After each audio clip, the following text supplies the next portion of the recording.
안녕하세요. 우연한 기회가 운명처럼 찾아오듯 저에게 그런 사랑이 32살에 찾아오게 되었습니다. 그 이후로 저는 40대가 된 지금까지도 남편과 알콩달콩 사랑을 키우며 잘 살고 있는 주부랍니다. 제 이야기는 조금 황당하기도 하고 어이도 없고 나름 사이다 팍팍 들어간 시집살이, 아니 동서에 뻗대는 이야기입니다. 우리 시어머니도 저에게 그렇게까지 시집살이를 시키지 않았었는데 저보다 일찍 시집 왔다는 이유로 동서가 손윗사람인 저에게 그렇게 어이없는 짓을 많이 했네요. 저라고 가만히 두고만 보는 성격은 아닌지라 동서와 같이 들이받고 싸우고 나니 속은 참 시원합니다. 그럼 지금부터 저의 이야기를 한번 시작해 보도록 하겠습니다. 제가 남편을 만난 건 32살에 동네에서 중고거래를 하고 있었을 때였습니다. 그때만 해도 중고거래를 전문으로 하는 앱 같은 게 없었기에 인터넷 카페에서 중고거래를 하던 시기였죠. 저는 필요한 물건들을 조금이라도 저렴하게 구매하기 위해서 매일 그 카페를 들락날락하면서 물건을 검색하고 구매하고 했어요. 그러다가 눈여겨보고 있던 커피 머신이 색을 알림에 딱 떠 있더라고요. 제가 커피를 자주 마셔서 하나 구매해볼까 하고 있던 찰나였는데 상태도 괜찮고 가격도 중고 시세보다 저렴하게 나왔더라고요. 판매자가 커피 머신을 사긴 했는데 커피도 잘 안 마시고 은근히 공간을 많이 차지해서 그냥 헐값에 판매한다고 사족을 덧붙였더라고요. 그래서 저는 이건 내 물건이다 싶어 바로 애누리 없이 구매하고 싶다고 이야기를 했습니다. 근데 커피 머신이라는 게 가격이 아무리 헐값이라고 해도 중고거래치고는 가격이 좀 나가는 편이기도 하고 부피가 커서 택배도 불안하더라고요. 퀵으로 받자니 퀵값이 또 만만치 않을 것 같아서 큰맘 먹고 직거래를 하고 싶다고 이야기를 했어요. 평소에 제가 여자다 보니 직거래는 잘하지 않았거든요. 전자제품을 구매할 때 빼고는요. 판매자도 직거래 괜찮다고 차 있냐고 해서 차가 있다고 했더니 자기네 동네로 와줬으면 좋겠다고 했습니다. 알겠다고 대답을 하고 어느 동네로 가면 되느냐고 물어보니까 제가 사는 동네를 떡하니 이야기하는 게 아니겠어요? 아니, 이게 무슨 개꿀인가 싶어가지고 약속을 정하고 물건을 사러 나갔습니다. 그랬더니 멀끔한 남자 한 분이 커피 머신을 낑낑거리면서 들고 서 있더라고요. 제가 달려가서 아니 그걸 왜 들고 계시냐고, 바닥에 내려놓고 있으면 편한데 무겁게 왜 그러셨냐고 막 이야기를 했죠. 그러니까 저한테 구매자님께서 기분 나쁘실 수도 있으니 그냥 들고 있었어요 하더라고요. 저한테 무거우니까 차에다가 실어드리겠다고 하는데 고맙더라고요. 솔직히 우리 집에서 차로 5분 거리라서 그냥 수레 끌고 걸어갈까 고민하다가 차를 끌고 간 것이었는데 좀 미안했죠. 먼저 판매자님께 여기 사시냐고 물어보니까 자기 이 동네 산다고 머쓱해하면서 퇴근이 늦어질 것 같아 집 앞으로 부른 거라며 10,000원을 더 깎아주시겠다는 거예요. 그래서 제가 손사래를 치면서 아니라고, 지금도 충분히 저렴하다고, 저도 이 동네 산다고 이야기를 했어요. 차로 5분 거리에 살고 있다고 하니까 그러시냐고 대답하는데 뭐 중고거래 나가서 무슨 이야기를 더 하겠어요? 그냥 커피 머신 들고 집에 왔죠. 며칠 동안 중고거래하면서 동네 사람 만난 건 처음이라 조금 신기하고는 있었는데 그러고 나서는 금방 까먹었죠. 하루도 아니고 그거 몇 분 만난 사람을 오래 기억해서 어디다 쓰겠어요? 시간이 더 지나고 제가 쓰는 전기장판이 성능이 좋아서 애착 물건처럼 잘 쓰고 있었는데 새 전기장판을 선물 받게 된 거예요. 이참에 새 걸로 바꿔볼까 하고 하루 써봤는데 이상하게 저랑은 안 맞고 등이 배기는 것 같더라고요. 새 상품을 이미 뜯어서 한번 사용했으니까 환불을 하기도 뭐하고 어쩔 수 없이 중고거래로 팔아야겠구나 싶었죠.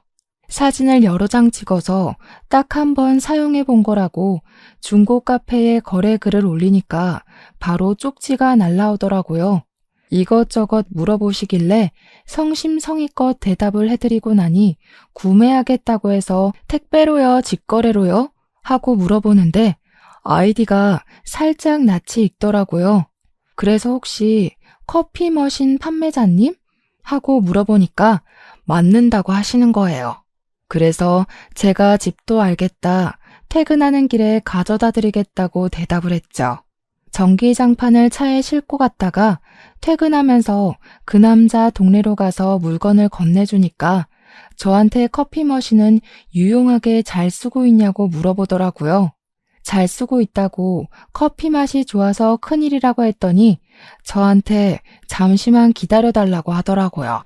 집에 원두가 몇 봉지 굴러다니는데 커피 머신도 없고 평소에 커피를 잘 즐기는 편이 아니라고 저를 주겠대요. 먹지도 않는 거 내버려 둬봐야 유통기한만 다가온다고 필요 없다고 하시길래 그냥 화장실에 두고 탈취제로 쓰라고 했죠. 새 원두인데 그렇게 쓰기는 아깝다고 하시더라고요. 주신다는데 굳이 거절하기도 그렇고 2봉지나 새 걸로 받아왔습니다. 고맙습니다 하고 챙겨오긴 했는데 저도 그냥 받기만 하면 좀 양심에 찔리는 거 있죠. 그렇다고 굳이 뭘 챙겨주러 그 동네 그 남자를 만나러 가는 것도 그렇고 그래서 그 사람이 물건을 판매하기만을 기다리고 있었어요. 그 카페에 즐겨찾기라는 제도가 있어서 판매자를 소위 질차해놓고 글이 올라오면 빠르게 확인할 수 있게 알림을 주는 그런 게 있었거든요. 그 사람이 바로 영화 예매권 2장을 올렸길래 누구보다 빠르게 제가 사겠다고 이야기를 했습니다. 그런데 제가 너무 멍청했던 거예요. 영화 예매권은 만나서 주고받을 거래가 딱히 없는 거예요. 시리얼 번호만 받으면 사용할 수 있으니까요. 이걸 어쩌지 한참을 고민하다가 영화 예매권이 2장이라길래 영화를 보러 갈 사람도 없고 해서 제가 물어봤죠. 주말에 뭐 하세요? 하고요. 제 예상대로 뭐 별일 없다고 이야기하셔서 그러면 저랑 영화 보러 가자고 이야기를 했죠. 그런데 엄청나게 당황하시면서 저랑요? 굳이 저랑 영화를? 남자친구랑 가시죠. 왜 저랑? 이러면서 몇 번이나 말을 하더라고요. 그래서 오해할 수도 있겠다 싶어서 저는 남자친구가 없고 원두 주신 값으로 영화를 보여드리고 싶다고 이야기를 했어요. 사실은 작게 케이크라도 드리고 싶었는데 영화 예매권을 이미 사버렸고 이건 직거래를 하지 않아도 되는 상품이더라 하면서요. 케이크 대신 그냥 영화나 한 편 보자고 어떤 영화 좋아하냐고 물어봤죠. 그때 딱 타이밍 좋게 개봉한 영화 중에 액션 영화 시리즈물이 있었어요. 제가 그 시리즈물을 놓치지 않고 모든 편을 줄줄 꿰고 있을 정도로 엄청난 팬인데 그 영화를 이야기하더라고요. 안 그래도 보고 싶었던 영화였는데 먼저 말을 해주니까 고맙기까지 하던데요. 저도 좋다고 대답을 하고 시간 약속을 정했죠. 나름 기다리던 주말이 찾아왔고 영화관 앞에 도착을 하고 나니까 너무 콩닥콩닥 긴장도 되고 어색할 것 같아서 자책도 들고 그랬어요. 내가 무슨 용기로 낯선 남자한테 영화를 보자고 했지? 이거 완전 데이트 신청 아니야? 하면서요. 그분도 어색했는지 쭈뼛하게 나타나시더라고요. 순간 망했다 싶었는데 팝콘을 사러 간 뒤부터는 괜찮아졌어요. 취향이 어찌나 똑같던지 탄산음료를 오렌지 주스로 변경하는 것도 똑같았고요. 사이드 메뉴로 버터구이 오징어 사는 것까지 똑같은 거예요. 둘 다 신기해서 와, 이렇게 취향이 잘 맞는 사람도 오랜만에 본다고 영화도 어쩜 똑같은 장르를 좋아하냐고 수다를 막 떨었죠.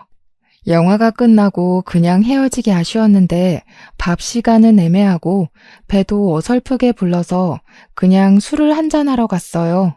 근데 글쎄 살얼음 낀 맥주 좋아하는 것까지 취향이 똑같더라고요. 심지어 안주도 맥주집 가면 항상 떡볶이를 시켜 먹는다는데 그것까지 똑같은 거예요. 저도 꼭 떡볶이 안주를 먹는 타입이거든요. 동네에 좋은 친구 생겼다고 맥주집 떡볶이 당기면 연락해서 같이 먹자고 하면서 말 놓고 번호 교환까지 했습니다. 어쩜 나이까지도 저랑 동갑이더라고요. 진짜 좋은 친구 생긴 것 같아서 너무 좋았습니다. 그렇게 평일이고 주말이고 맥주 당기는 날이라던가 심심하다던가 하면 만나서 같이 시간을 보내고 취미 생활을 즐겼습니다. 그 사이에 액션 영화도 2편 더 보고 같이 배드민턴도 치고 맥주집 떡볶이도 여러 번 같이 먹었죠. 그런데 하필 제가 전세 계약이 끝나버려서 이사를 가게 되었어요. 어차피 그 동네에서 그 동네로 움직일 예정이긴 했는데 제가 앞뒤 사정을 다 자르고 그냥 이사 간다고만 이야기를 했죠. 아니, 글쎄 집주인이 전세금을 30%나 올려달라고 하더라고요. 아니면 자기네들이 들어와서 살 거라고 나가달라고. 집 없는 떠돌이가 죄지 죄 하면서 씩씩거리고 집을 구하려고 했죠. 아무튼 이사 간다고 이야기를 했더니 화들짝 놀라면서 어디로 가냐고, 멀리 가냐고, 집 구했냐고, 안 구했으면 자기랑 같이 알아보자고, 다른 동네로 가지 말아라, 어느 동네로 갈 거냐, 자기 이제 친구 없어지는 거냐, 난리 법석을 떠는 겁니다. 아니 진정하고 이제부터 집 구할 거라고 했더니 이 동네로 구하는 거지? 하면서 자기가 지금 살고 있는 빌라가 괜찮다고 거기로 오라는 거예요. 그 빌라 전셋값은 제가 안 알아본 건 아니었는데 꽤 비쌌거든요. 그래서 그냥 웃으면서 야, 누가 보면 우리가 연애라도 하는 줄 알겠다 했더니 엄청 당황해하면서 아니었어? 하고 묻더라고요. 귀에서 띠용 하는 소리가 절로 들리는 것 같았습니다. 야, 사귀자는 말을 안 했는데 어떻게 연애를 하는 거냐고. 저도 황당해서 다시 물으니까 저한테 그럼 우리 사귀자 하더라고요. 하긴 잠만 따로 잤지 연인과 다를 바 없는 일상을 보내긴 했죠. 그렇게 어이없게 연애를 시작하고 이사는 같은 빌라는 아니고 그 빌라에서 좀 더 가까운 원룸으로 얻게 되었습니다. 처음 영화관 데이트를 한 이후로 9개월 만에 연인이 되었고 연애한 지 2년이 좀 더 지나 우리 둘은 35에 결혼을 하게 되었어요. 이 남자랑 중고거래로 시작해서 결혼까지 가게 될 줄은 정말 상상도 못했습니다. 물론 결혼을 하는 데에도 우여곡절의 스토리가 있긴 한데 제가 간략하게 이야기를 풀어보겠습니다. 우리 남편은 아주 복작복작하고 다복한 가정에서 자랐더라고요. 무려 위로 형이 하나, 남동생이 하나, 막내로 여동생이 하나 있는 가운데 끼인 4남매 둘째였어요. 물론 남편의 형, 그러니까 아주버님은 우연히 저랑 연애하는 걸 알게 되셔가지고 그간 몇 번 만나 뵙기도 하고 밥도 같이 먹고 했습니다. 하필이면 남편 집에서 같이 밥해 먹고 쉬고 있는데 반찬을 전해주시러 형님이 오신 거죠. 그때 딱 들키고 말았고요. 형님은 우리 둘째 도련님이 결혼할 생각이 없는 줄 알았다고 깜짝 놀랐다면서 저한테 잘해줄 테니까 시집 오라고 저를 막 꼬드겼어요. 저는 무척이나 외향적인 형님의 성격 덕분에 결혼 전부터 아주버님네와 친하게 지낼 수 있었고요. 형님이 워낙 저한테 잘해주시기도 하고 음식 솜씨가 어찌나 좋으신지 정말 해주는 반찬들 제가 다 먹어치웠습니다. 형님을 만나 뵙고 결혼 생각이 좀 더 굳어졌던 것 같기도 하네요. 이렇게 좋은 손윗사람이 존재한다면 아랫사람들도 참 바르고 곱겠다 싶었거든요. 인터넷에 워낙 나쁜 시댁, 못된 시댁만 존재하니까 결혼에 대해 겁이 나기도 했고 그런데 우리 둘 다 이제 나이도 꽤 꽉 찼으니까 결혼을 하긴 해야 하고 형님만 보면 전혀 무서울 것 없는 시댁이겠다 싶었던 거죠. 남편의 남동생, 그러니까 서방님은 사고 쳐서 결혼을 4남매 중에 가장 먼저 했다고 하더라고요. 저보다 2살 어린 동서가 있었는데 제가 글을 쓰게 된 주인공이 드디어 등장하셨습니다. 저는 정말 시모보다 무서운 동서는 태어나서 처음 봤잖아요. 아니, 형님도 계시고 막말로 어린 신우도 있고 시모까지 눈 시퍼렇게 뜨고 있는데 동서가 저에게 시집살이를 시킬 거라는 생각을 해봤겠어요? 우리 형님이 진짜 착한 사람이거든요. 싫은 소리도 전혀 할 줄 모르는 천사 같은 사람이요. 그러니까 시모가 시키는 반찬 심부름도 다니고 했겠죠. 근데 거기에 숟가락을 턱하니 얹는 게 동서라는 사람이더라고요. 처음 만났을 때는 정말 가관이었습니다. 초등학교에 들어간다는 시조카를 데리고 상견례 자리에 떡하니 나타나서는 우리 부모님도 계시는데 애는 뒷전이고 저한테 이것저것 따져 묻더라니까요. 시부모님도 가만히 있는데 자기가 나서서 저한테 혼수는 어떻게 해올 거냐부터 시작해서 예단은 얼마 줄 거냐 하는데 우리 부모님도 아니 쟤는 누군데 저러고 있지? 뭐 저런 게 다 있지? 하는 눈으로 보고 계셨어요. 웃긴 게 집안에 동서를 말리는 사람이 하나도 없었다는 겁니다. 나중에 남편한테 따로 물어봤죠. 아니, 낄 때 안 낄 때 구별도 못하고 저게 뭐 하는 짓인지 모르겠다고 했어요. 그랬더니 동서네 집이 좀 잘 사는 집안이라 시댁에서도 함부로 못한다는 게 아니겠어요? 동서가 시부모님한테 생활비를 좀 드리고 있대요. 형님네는 왜 꼼짝도 못하는 거냐고 물어보니까 잘 모르겠지만 동서네한테 돈을 빌린 게 있어서 동서한테 꼼짝을 못한다는 거예요. 저는 이 분위기에 엄청난 위화감을 느꼈고 이상하다는 생각이 들었죠. 가족끼리 뭐 동거래할 수도 있지만 그걸로 약점 잡은 사람처럼 군다는 게 영 이상하지 않으신가요? 아무튼 집안에서도 남편의 됨됨이만 보고 결혼을 허락을 해주셨고 저희는 동서의 갖은 간섭을 무시하고 결혼을 했습니다. 결혼 후에 처음으로 맞이하는 명절이 되었는데 시댁은 제사를 따로 지내지는 않지만 온 가족이 모여서 명절에 밥 한 끼는 꼭 챙긴다고 하더라고요. 며느리 되고 처음으로 맞이하는 명절에 제가 음식 솜씨는 별로지만 그래도 거들어야 하지 않겠어요? 식구만 해도 벌써 시부모님의 형님 댁에 우리의 동서에 신우까지 다 합치면 10명이더라고요. 형님이랑 저랑 일찍부터 만나서 음식을 만들기 위해 재료 손질도 하고 양념장도 서로 맛보면서 만들고 있었는데 동서가 나타나질 않더라고요.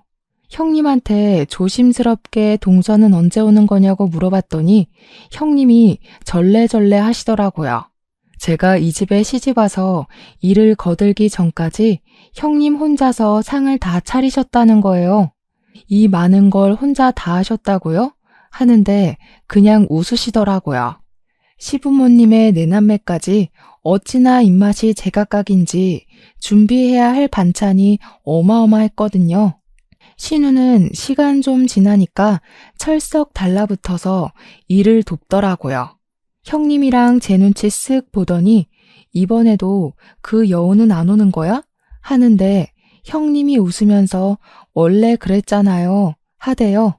딱 봐도 동서 이야기를 하는 것 같아서 이걸 어떻게 받아쳐야 하는 건가 고민을 하고 있었죠. 시댁에서 눈치를 볼 수밖에 없는 거예요. 한쪽 말만 듣고 어디로 치우치게 행동하는 것도 영 마음에 내키지 않았고요.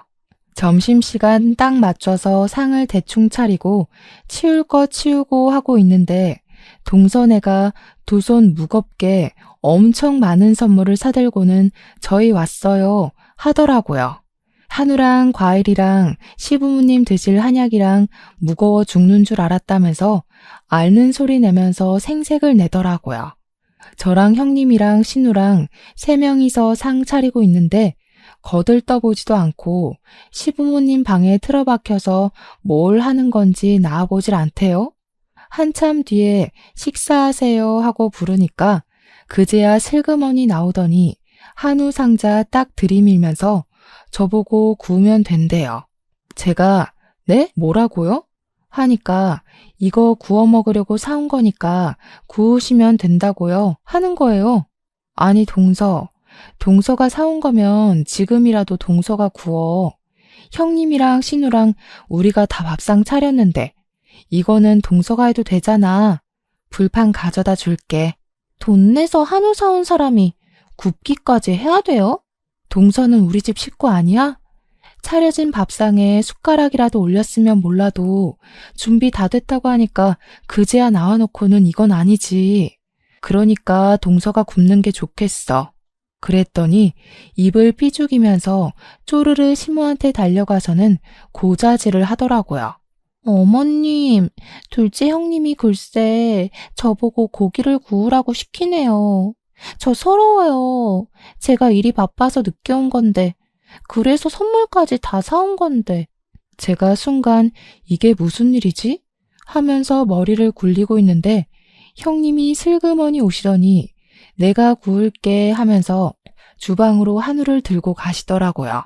시부모 포함해서 남은 사람들은 전부 식탁에 둘러앉아 있고 신우가 보다 못해서 저도 같이 구워요 하면서 일어나더라고요. 그런 분위기에서 어떻게 저만 밥을 먹을 수 있겠어요? 앉으라는 시부모의 말에 그냥 일어났죠. 저만 일어나기 고가워서 동서한테 이왕 하는 거 같이 구우면 빠르게 할 수 있으니까 같이 하자고 이야기를 했죠. 그랬더니 시모가 인상 팍 쓰면서 숟가락을 탁 소리나게 내려놓더라고요. 예, 우리 막내 며느리는 그런 거 할 줄 모른다.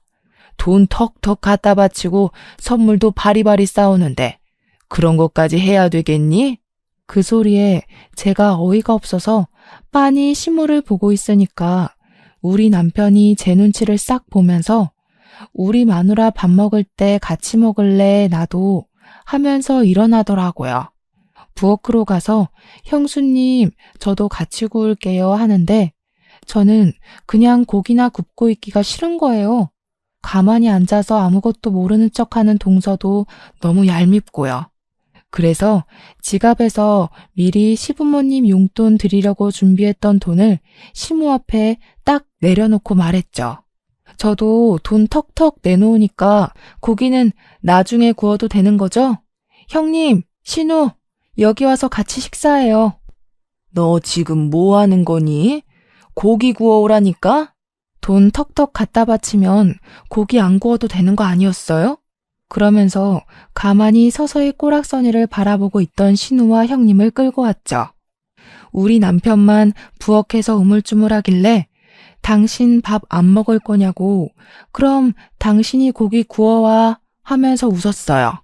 우리 남편도 제 성격 아니까 그럴까 그럼? 하면서 부엌에서 고기 구워올 준비하더라고요. 너 지금 우리 아들 보고 고기 구워오라고 했니? 뭐 어때서요? 다 똑같은 부모 자식들인데. 누구는 고기 굽고 누구는 밥 먹고 그러면 안 되죠. 우리 부모님도 저 귀하게 키우셨는데 시댁에서 밥 한 술 못 두고 고기만 구웠다고 하면 속상해 하실걸요? 그랬더니 시모는 주름진 미간을 펼 줄 모르고 계속 신경질을 내고 계셨어요. 보다 못한 시부가 제 편을 들어주시더라고요. 그래, 말 잘했다. 식사를 하려면 다 같이 해야지. 누구는 일하고 누구는 밥 먹고 그럼 안 되지. 고기는 나중에 알아서 나눠줄 테니까 와서 밥 먹자. 그네도 우리 딸도 어서 앉아서 밥 먹어. 시무랑 동서만 저를 원망스러운 눈으로 딱 째려보는데 둘이 짝짝꿍 맞춰서 사는 것 같더라고요. 이로써 제대로 알게 되었죠. 저 두 사람이 시집살이의 원흉이구나 하는 걸요. 시부모한테 생활비를 준다는 것도 알고 보니까 그냥 매달 시모한테 용돈을 드리는 것이었습니다. 형님네는 아주버님 사업이 오락가락하셔서 용돈을 꾸준히 드리지 못했던 거지. 그래도 돈이 좀 되는 달에는 용돈 드렸더라고요. 신우야, 아직 사회 초년생이고 돈을 모아야 할 시기니까 딱히 챙기지 않았던 것 같고요. 저도 곰곰이 생각을 해보니까 용돈 드리는 게 그렇게 나쁜 방법은 아닌 것 같았어요. 동서랑 동일한 선상에 놓여 있어야 할 제가 길을 펴고 살 수 있겠더라고요. 우리 집이고 시댁이고 한 달에 50만 원씩 정도 용돈 드리는 거 경제적으로 큰 부담이 되는 일은 아니더라고요. 남편도 전문직이고 저도 중견기업 과장이었으니까 그 정도쯤은 해드릴 수 있다고 딱 계산이 나온 거죠. 어차피 애 낳기 전까지야 크게 돈 들어갈 일도 별로 없었고요. 저도 동서처럼 시모한테 매달 용돈을 주고 제가 하고 싶은 대로 할 말 다 하면서 사는 게 속 편하겠다 싶었던 거죠. 형님네도 동서네한테 돈 빌렸던 거는 사업자금 구멍 난 거 메꾸느라 5천만 원을 빌렸던 건데 꽤 많이 갚아서 반절 조금 넘게 남았다고 했어요. 형님이 돈 때문에 너무 기죽어서 사는 것 같다는 생각이 들어서 마음이 좀 그랬습니다. 이게 막 형님이랑 끈끈한 정을 나눠서 그렇다기보다는 동서 하는 꼴이 너무 마음에 안 들어서 그런 거죠. 그렇게 첫 명절이 어영부영 끝이 나고 3월이 되었어요. 3월이 되니까 새 학기가 시작이 되잖아요. 동서가 단톡방에다가 글을 띡 하나 올리더라고요. 시조카가 이번에 초등학생이 됐으니까 가족들 모두 입학 선물을 준비하라고 통보하듯이 이야기를 하더라고요. 아니, 집도 잘 산다고 하더니 뭘 그렇게 못 받아가서 안달인지, 진짜 잘 사는 게 맞는지 의문이 들 정도였죠. 저한테 무슨 쇼핑몰 링크 하나를 보내주면서 확인해 보라길래 보니까 무려 40만 원짜리 책가방을 사달라고 하는 게 아니겠어요? 신우한테는 글쎄 아가씨 돈 별로 없죠? 하면서 봐줬다는 듯이 시조카 옷 한 벌이나 사달라고 하더라고요. 형님네한테는 바라는 거 없으니까 돈이나 하루빨리 갚으라는데 진짜 미친 줄 알았다니까요. 그게 시댁 식구들 전부 모여있는 단톡방에서 할 말인가요? 저도 가만히 있어서는 안 되겠다 싶어서 40만 원 맡겨놓은 사람처럼 군다고 그냥 필통이나 하나 사드릴게요 했죠. 그랬더니 저한테 호들갑 다 떨면서 둘째 형님 필통이 뭐예요 쪼잔하게 이러는 게 아니겠습니까? 그래서 제가 동서한테 딱 이렇게 말했어요. 우리 동서 나 결혼할 때 축의금 10만 원 냈던데 내가 40만 원짜리 가방을 사줘야 할 이유가 있을까? 하고요. 돈도 많으면서 나한테는 10만 원 쓰고 지금 40만 원짜리 가방 사달라고 그러는 거냐고 양심 없다고 웃는 이모티콘 써가면서 말했어요.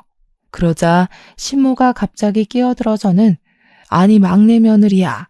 둘째네 결혼할 때 100만 원 축의금 했다고 하지 않았니? 하더라고요. 이 여우 같은 계집애가 저한테는 10만 원을 축의해놓고 100만 원 냈다고 거짓말이라도 쳤나 봐요.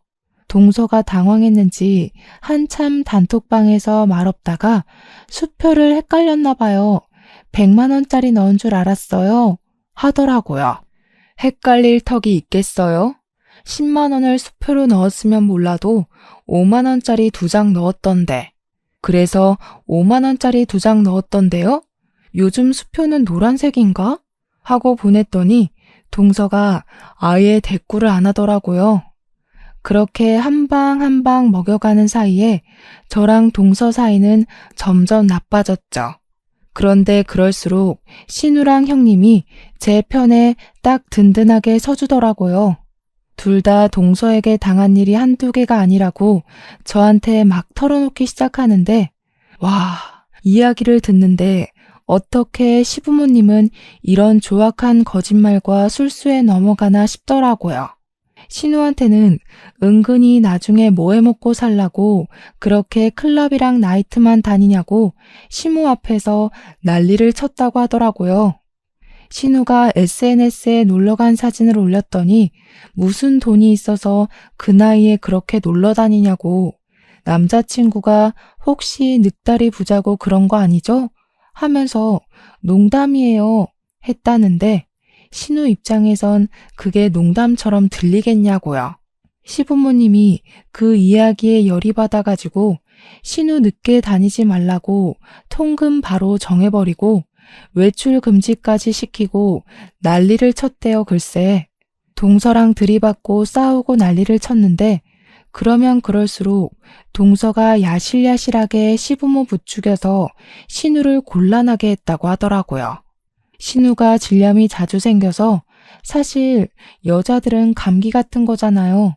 치료만 제때 받으면 되는 가벼운 염증인데 그것 때문에 산부인과에 치료를 받으러 다녔는데 그 병원이 동네에서 꽤 큰 산부인과고 저희 시댁 식구들이 다 한 동네를 사니까 동서를 마주친 거죠. 시모한테 가서 신우가 자꾸 산부인과 다니는 게 이상하다고 했다는 거예요. 글쎄, 애먼 짓만 안 했으면 갈 일이 없는 거 아니냐면서 자기는 처녀 때 산부인과 안 가봤다고 하면서요. 시모가 아니라고 제 아파서 다니는 거라고 했는데 그때마다 동서가 의미심장하게 신우가 뭐 괜히 아프겠냐고 했대요. 산부인과 진료를 받을 정도로 아프다고요? 괜히요? 이러면서 아무것도 몰라요 하는 얼굴로요. 신우가 그것 때문에 진짜 너무 스트레스 받고 동서랑 완전히 등졌다고 하더라고요. 남자친구도 없는데 SNS에 친구들이랑 어디 좋은데 놀러 가면 단톡방에 괜히 시비를 건대요. 신우, 새 남자친구 생겼어요? 아, 그래서 지난주에 산부인과 간 거예요? 이러면서 시부모님이 정말 오해하게요. 진짜 골 때리지 않나요? 형님한테는 더하면 더했지 덜하진 않았더라고요. 돈 빌려준 거를 빌미로 시댁에 무슨 행사나 일만 있으면 형님이 하세요. 형님은 저한테 잘하셔야 돼요 하면서요. 돈 빌려준 게 재작년인데 그때부터 명절만 되면 딱 밥 시간 맞춰서 오고 일은 하나도 안 한대요. 조카 생일만 되면 이자 갚은 셈 치고 이거 사줘라 저거 사줘라 난리를 치는데 웃긴 게 이자까지 갚으면서 돈 갚고 있다는 겁니다. 거기다가 형님네가 지금 사업이 잘 안 풀리는 중이라 아이를 가지는 걸 점점 미루게 되나 봐요. 그랬더니 시부모 부추겨서 형님네 불임인 거 아니냐고, 속아서 결혼시킨 거 아니냐고, 산부인과 가서 불임 검사라도 받아봐야 할 것 같다면서 애를 왜 안 가지냐고 일일이 참견을 한대요. 시모가 그 말에 또 혹해서 시모 손잡고 산부인과 가서 불임 검사까지 받았다고 하는데 형님이 그 이야기하면서 억울했는지 막 우시더라고요. 와, 진짜 못된 년이다. 이 말 말고는 설명할 방법이 없는 거 있죠? 제가 이 이야기를 남편한테 이야기해주면서 이거 다 알고 있었냐고 하니까 소스라치게 놀라더라고요. 전혀 몰랐다면서 그런 일이 있었냐고 저한테도 저렇게 뻗대냐고 물어보면서 당신은 참지 말고 들이박으라고 하더라고요. 그런 거 잘하지 않냐고 절대로 참아주지 말래요. 아니나 다를까 새학기에 그 난리를 치고도 어린이날 되니까 또 단톡방에 글을 올렸더라고요.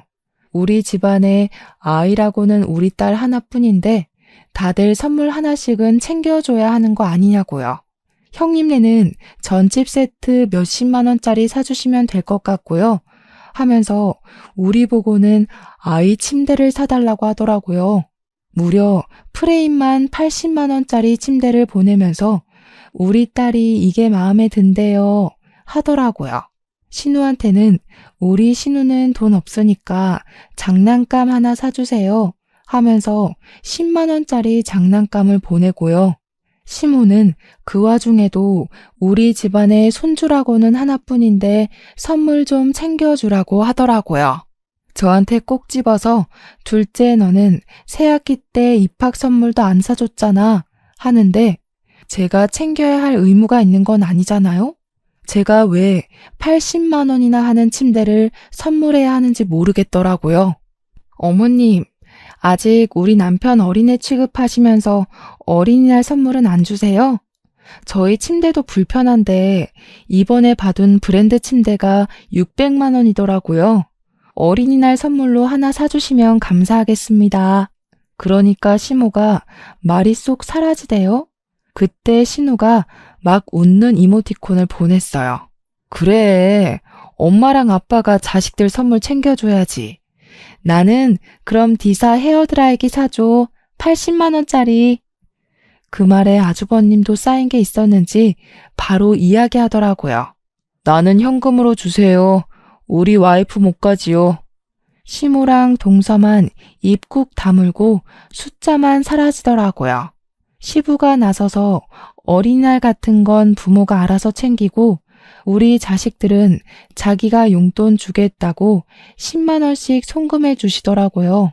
신우랑 형님이 저한테 따로 톡이 와서는 사이다 마셨다고 덕분에 10만 원 용돈 생겼으니까 커피를 쏘겠다고 했어요.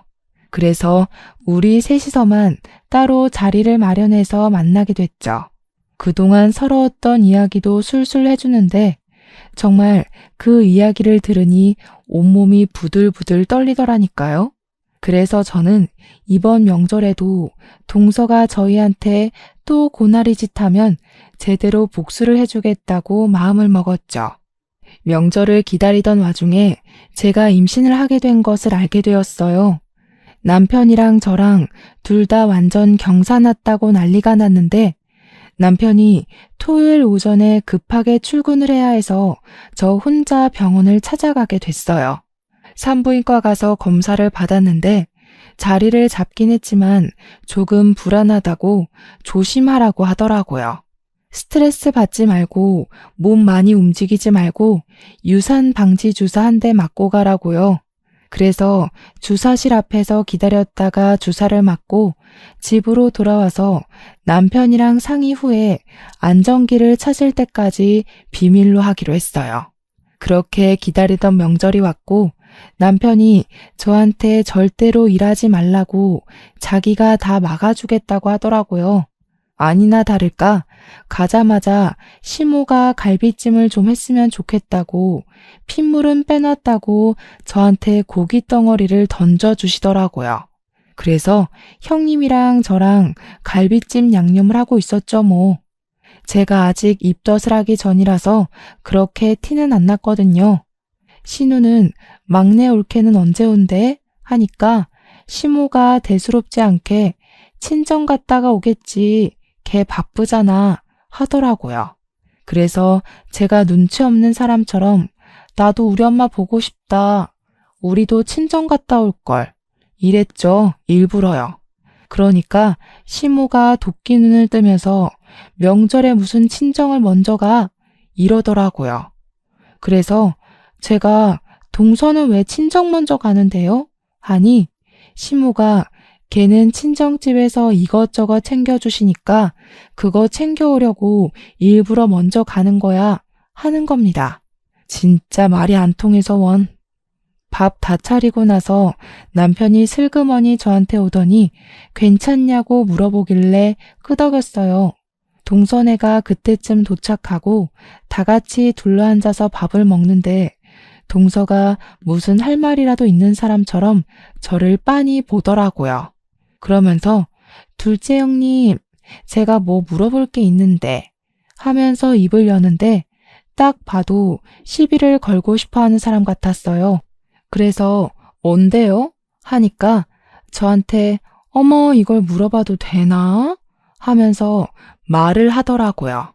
둘째 형님도 혹시 불임, 난임 뭐 이런 거예요? 그게 무슨 소리야 갑자기? 아니, 제가 얼마 전에 토요일 산부인과 갔는데 둘째 형님이 주사실 앞에 딱 있길래 그 주사실이 원래 시험관 할 때 주사 맞고 그런 데잖아요. 애가 잘 안 생기시나 봐요. 여보, 우린 진짜 축복이다. 애가 먼저 딱 들어서서. 제가 아무 소리 안 하고 동서를 빤히 쳐다봤죠. 진짜 일부러 저러는구나. 어이가 없었고요. 아휴, 우리 어머님, 아버님은 어떡해요? 손주라고는 저한테서만 보시겠어요. 진짜 치사하게 이런 말까지 하고 싶진 않았지만 아들도 아니고 딸이면서 무슨 유세를 저리 떠는지, 남편이 화가 나는지 한마디 끼어들려고 하는 걸 제가 딱 말렸죠. 뭐야, 진짜냐? 첫째도 그렇고 둘째도 그렇고 어찌 된 게 멀쩡한 애가 없어? 오호, 애들이 제일 속상할 텐데 그냥 가만히 있어. 셋째 너도 분위기 봐가면서 그런 말을 해야지. 온 가족이 동서를 쳐다보는데 혼자 뭐 어때서? 하는 얼굴로 있더라고요. 아니, 제가 신우한테도 맨날 말하잖아요. 여자가 몸을 소중하게 생각해야지. 그러다가 나중에 형님들처럼 임신하기도 어렵고 그렇다니까요. 갑자기 신우한테 저런 이야기를 하는 이유가 너무 빤하더라고요. 아주버님이 부들부들하는 형님을 끌어안고 동서한테 한마디 하셨죠. 보자 하니까 재수씨 말이 심하네. 우리가 돈 좀 빌렸다고 유세를 떨어도 유분수지. 지금 손윗사람 무서운 줄도 모르고 너무 나대는 거 아니야? 손윗사람이 손윗사람 같아야 뭐 손주를 떡하니 안겨준 것도 아니고 용돈을 드리는 것도 아니고요. 형님들이 하셔야 할 의무를 제가 하고 있잖아요. 그러니까 아주버님이 벌떡 일어나서 휴대폰을 쥐고 막 뭘 하시더니 서방님한테 휴대폰을 확 들이미시더라고요. 야, 내가 지금 돈 빌린 거 다 보냈다. 그러니까 다들 적당히 합시다 좀. 손주는 우리도 앞으로 노력할 거니까 너네가 신경 쓸 일 아니고. 엄마도 그래. 돈이면 단 줄 알아? 며느리들 앞에서 돈 가지고 줄 세워 차별하는 거 그거 진짜 별로야. 나는 앞으로 이딴 집구석에 명절이랍시고 오는 거 그만 둘련다. 당신도 여기서 이 꼴로 일하지 말고 친정 가서 푹 쉬어. 그게 낫지. 그러면서 박력 있게 아주버님께서 형님 손 떡하니 잡고 옷 챙겨서 나가시려고 하시더라고요. 형님이 놀래서 우리가 지금 여기서 나가면 둘째 서방님네는 이러면서 저를 쳐다보시는데 제가 웃으면서 대꾸했어요. 형님, 저희도 이제 명절에 친정에만 가려고요. 먼 눈에는 뭐만 보인다고. 동서, 내가 산부인과 간 게 왜 나님의 불임이라서 간 거라고 생각해? 나 임신해서 간 거야. 유산방지 주사 맞으러. 그러는 동서는 왜 산부인과에 갔어? 임신한 것도 아니고. 동서 말대로라면 추잡한 짓 저질러야 산부인과 가서 검사 받는 거 아니었어? 혹시 동서 서방님 몰래 바람 피우고 그런 거야? 그랬더니 동서가 완전 얼굴 썩어가지고 절대 아니라고 자기는 그냥 자궁경부암 검사 받으러 간 거라고 소리를 꽥 지르대요. 그래서 저도 난 그런 거 몰라요 하는 천진난만한 표정으로 이야기를 했죠. 내가 어떻게 알아? 신우이한테도 그랬다며. 산부인과에 그냥 가겠냐고. 다 그렇고 그러니까 가는 거 아니냐고. 동서가 그렇게 생각한 거지 내 생각이 그렇다는 건 아니잖아. 동서 입으로 한 말인데 기억 안 나? 사람 하나 이상한 꼴 만들더니 동서는 자궁경부암 검사 받으러 갔다고? 동서가 한 입으로 두 말하네. 그러니까 신우가 뒤에서 작게 저한테 나이스 하고 외치더라고요. 그 와중에 서방님 얼굴 썩어서 야, 너 바람 피워? 이러면서 동서한테 소리치고 시무 얼굴 정말 사색되고요. 정신이 들었는지 저를 보면서 둘째네 임신했다고? 하는데 제가 끄덕였죠. 병원에서 유산방지 주사 맞고 푹 쉬랬는데 여기 와서 내내 일을 시키셔가지고 몸이 좀 힘드네요. 저도 앞으로는 형님네처럼 명절에는 친정 가서 쉬는 게 좋겠어요. 동서만 예뻐하셨으니까 앞으로도 동서랑 사이좋게 지내세요. 그러니까 시모가 당황해하는데 남편이 딱 제 말 끝나기 무섭게 외투랑 가방이랑 챙기더니 가자고 하더라고요. 시모가 아니 지금 어딜 가냐고 붙잡으니까 손 딱 뿌리치면서 장모님 댁 가서 쉬는 게 좋겠다고 하잖아. 하면서 시무를 싸늘하게 보더라고요. 시부는 묵묵히 식사하시면서 신우랑 대화하시고요. 순식간에 집안 분위기가 동서랑 시무만 이상한 사람 만들어버렸죠. 저랑 남편이 나가니까 아주버님네도 뒤따라 나오시더라고요. 집 앞에서 진짜 친정가? 진짜로? 이러면서 이야기를 하는데 신우가 쏙 따라 나오는 게 아니겠어요? 남편이 너는 어디 가냐 하니까 여기 있어봐야 잔소리밖에 더 듣겠냐고 올케 언니 때문에 속 진짜 뻥 뚫렸다고 친구 집 갈 거래요. 저한테 쌍따봉을 날리면서 막내 올케 표정 썩은 거 처음 본다고 진짜 둘째 올케 대박이라고 하는데 어깨가 으쓱하대요. 결국에 정성껏 차린 밥상은 맛도 못 보고 친정으로 가게 됐죠. 나중에 남편이 시부한테만 따로 연락해서 난리치고 나와서 죄송하다고 연락을 드렸대요. 명절에 방문 안 하겠다고 넌지시 이야기를 하니까 시부가 잘했다고 한마디 하셨대요. 그러면서 그날 우리 다 뿔뿔이 친정으로 흩어지고 난 뒤에 동서랑 서방님이랑 머리채를 잡고 싸웠대요. 글쎄 산부인과에 왜 갔냐 진짜 바람났냐 하면서요. 동서는 여자라면 누구나 가는 곳이라고 암 검사를 받으러 간 거라고 하는데 서방님은 그동안 동서가 한 말 있으니까 못 믿는 거죠. 신우의 산부인과 갔다 왔다고 난리칠 때 기억 안 나냐고, 신우 그래서 외출 금지 당했던 거 모르냐고, 어디서 뭘 하고 다녔길래 그런 데를 가는 거냐고, 네가 한 말도 기억 못하냐고 서방님이 동서를 쥐잡듯이 잡았대요. 동서는 억울해서 시모한테 편들어 달라고 했는데 시모 귀에 들리지도 않았던 거죠. 얼마나 고소했게요. 뭐 암검사 1년에 한 번씩 해야 하는 건 맞는데 입을 왜 그렇게 놀려서 자기가 뱉은 말에 발목을 잡히는지. 그 뒤로 시모가 저한테 임산부한테 좋다는 음식을 보내주겠다, 영양제 챙겨주겠다 하는 거 홀랑 받아먹었죠. 제 뱃속에 아이가 아들인 거 알고서는 뭐 선물을 샀는데 집에 갖다 줘도 되냐, 애는 잘 크고 있냐, 뭐 필요한 거 없냐, 난리 법석을 치는데 솔직히 시모 얼굴은 보고 싶지 않아서 다 됐어요 했어요. 어디 우리 애 한번 만나보려고 호시탐탐 기회를 보는지 시부가 남편한테도 절대 봐주지 말라고 연락을 하셨대요. 시모가 매일 내 손자 하면서 울고불고 한다고, 그러길래 왜 셋째 며느리만 그리 차별하고 들었냐고 한 소리 하셨대요. 저는 출산 무사히 마친 뒤 지금까지도 명절 첫날 점심만 딱 시댁에서 먹고 친정으로 가서 쉬어요.